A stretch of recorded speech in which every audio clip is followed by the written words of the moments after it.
Dalam video ini, kita akan membahas stok 1, laporan fluktuasi piutang bulanan, dan fluktuasi hutang bulanan. Di kedua laporan tersebut, Anda dapat melihat rincian piutang dan hutang dari pelanggan dan vendor Anda. Dan Anda juga dapat memahami berapa lama saldo piutang dan hutang dari masing-masing vendor pelanggan telah berumur, yaitu seberapa lama belum dibayarkan. Secara umum, transaksi Anda akan dalam kredit, dan ketika mengelola jumlah kredit pelanggan dan vendor, ketika Anda melihat saldo saat ini, Anda mungkin bertanya-tanya kapan tepatnya jumlah piutang dan hutang itu awalnya dibuat. Dan dengan menggunakan laporan fluktuasi hutang dan piutang, Anda dapat mengklarifikasi titik awal dari saldo piutang hutang dari tiap pelanggan. Dan pada dasarnya, fluktuasi piutang bulanan dan fluktuasi hutang bulanan adalah laporan yang sama, kecuali tiap laporan adalah untuk riwayat piutang dan hutang masing-masing. Dan saya akan menunjukkan pada Anda cara menggunakan laporan fluktuasi piutang bulanan sebagai contoh. Jika Anda klik pada menu, Anda dapat memilih rentang tanggal. Rentang tanggal ini untuk tanggal dari riwayat target penjualan Anda. Kemudian saya akan memilih mulai dari bulan Februari hingga saat ini. Dan di kolom pelanggan atau vendor, jika Anda tidak memilih pelanggan apapun dan cari, data dari semua pelanggan akan ditampilkan. Jadi, saya akan memilih pelanggan tertentu, yaitu PT Smart Jaya. Dan cari. Di hasil pencarian, riwayat piutang bulanan PT Smart Jaya akan ditampilkan. Target pencarian pelanggan akan ditampilkan secara vertikal di sisi kiri. Dan juga di kolom tipe, cabang kolom akan ditampilkan, seperti penjualan, penerimaan, perbedaan, saldo, dan total yang tidak diterima. Dan karena rentang tanggal diatur mulai dari Februari, data yang ditampilkan adalah pada bulan Februari, Maret, dan April. Dan pada total dari tiap cabang kolom akan ditampilkan di kolom saldo di sisi kanan. Kemudian, kita akan melihat bagaimana cara membaca data di laporan ini. Pertama, di kolom bulan Februari, Anda bisa lihat penjualan dihasilkan sebesar 170.000. Dan jumlah yang diterima akan ditampilkan pada kolom penerimaan. Dan untuk kolom perbedaan, data tidak akan ditampilkan berdasarkan tiap bulannya, melainkan di kolom saldo di sisi paling kanan. Dan kolom akan menampilkan data apabila Anda memodifikasi jumlah ketika membuat faktur stok penjualan ke modul akuntansi.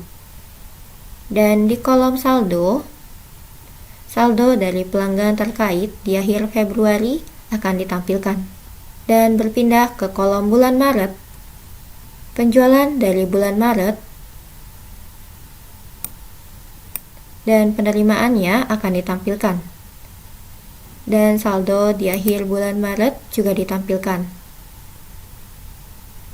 Jadi, karena penjualan dihasilkan pada bulan Februari adalah 170.000 dan di bulan Maret sebesar 300.000 dan penerimaan di bulan Februari sebesar 70.000, saldo dari bulan Maret ditampilkan sejumlah 400.000, yaitu total saldo di bulan Februari dengan penjualan sebesar 300.000 di bulan Maret.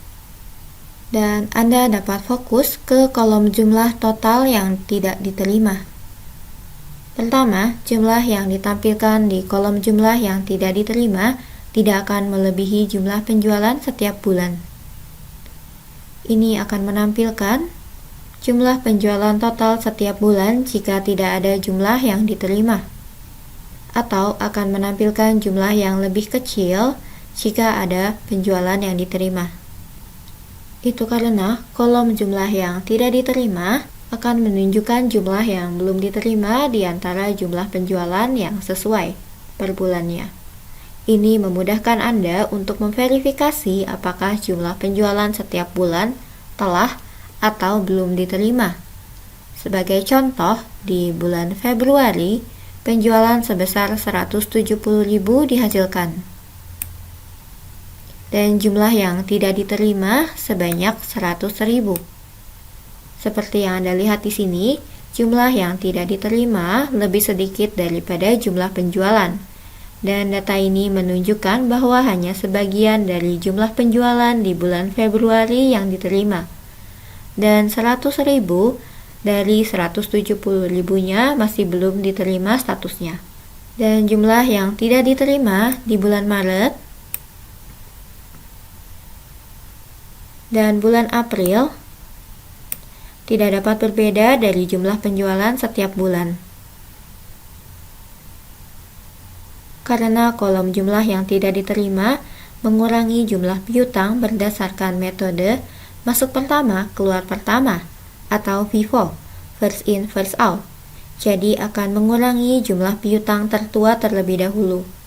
Sehingga, meskipun jumlah penjualan dihasilkan pada bulan Maret, karena jumlah di Februari yang tidak diterima tetap ada, Anda dapat melihat bahwa jumlah yang tidak diterima pada bulan Maret dan bulan April menampilkan jumlah kolom penjualan sebagaimana adanya. Berdasarkan metode first in first out, jumlah Februari yang belum diterima akan dipotong terlebih dahulu. Dan setelah diterima sepenuhnya, maka jumlah Maret akan dipotong. Dan kemudian setelah itu jumlah di bulan April, dan seterusnya. Dan sekarang saya akan memasukkan jumlah yang diterima pada bulan Februari. Jika Anda masuk ke menu Akuntansi 1, Fast Entry, Jurnal Tanda Terima, dan di tanggal hari ini saya telah menerima 300.000 dari PT Smart Jaya.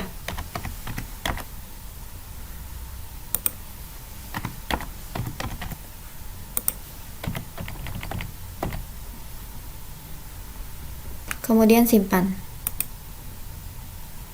Dan setelah menyimpan, Anda dapat ke menu laporan lagi dan melakukan pencarian lagi. Jumlah yang diterima akan berubah. Jumlah 300.000 akan ditampilkan di kolom bulan April. Namun jumlah tidak diterima bulan Februari yang akan dikurangi. Juga jika Anda melihat data Maret, jumlah yang diterima telah berubah dari 300.000 menjadi 100.000. Dan Anda dapat melihat bahwa 300.000 yang diterima di April akan mengurangi piutang terlebih dulu, mulai dari saldo di bulan Februari, lalu kemudian saldo di bulan Maret. Dan Anda dapat menggunakan laporan fluktuasi hutang bulanan dengan cara yang sama. Jika Anda ke stok 1, laporan, menu fluktuasi hutang bulanan, Anda dapat melihat hutang yang dihasilkan dari transaksi pembelian dan menggunakan laporan ini sama seperti laporan hutang bulanan.